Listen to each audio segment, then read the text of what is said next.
Au départ, je me suis dit, et pourquoi pas, puisque la visibilité du sport féminin à la télé ne progresse pas assez vite, il faut peut-être du volontarisme pour faire bouger les choses.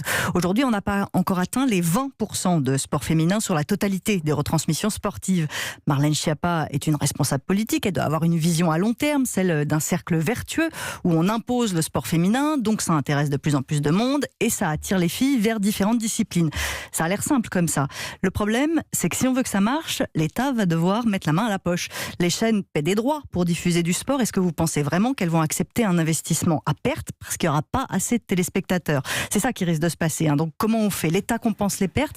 C'est quand même assez peu probable. Mais alors comment fait-on pour augmenter la diffusion du sport féminin? Il faut donner envie au public de regarder du sport féminin. Alors je ne parle pas des grands événements comme les JO ou la Coupe du Monde de foot au féminin qui attirent déjà beaucoup les téléspectateurs, mais comment fidéliser ce public tout au long de l'année pour un championnat par exemple? Il faut que le niveau monte tout simplement. S'il y a un vrai spectacle, il y aura de l'audience, c'est sûr. Mais pour que le niveau monte, il faut que ça parte de la base, c'est-à-dire du sport amateur. Or, l'heure est plutôt aux coupes claires et les clubs, tous sports confondus, se battent pour survivre. Ils n'ont pas les moyens d'investir pour faire progresser le sport féminin. Donc pourquoi pas avoir cet objectif de 50% de sport féminin à la télé?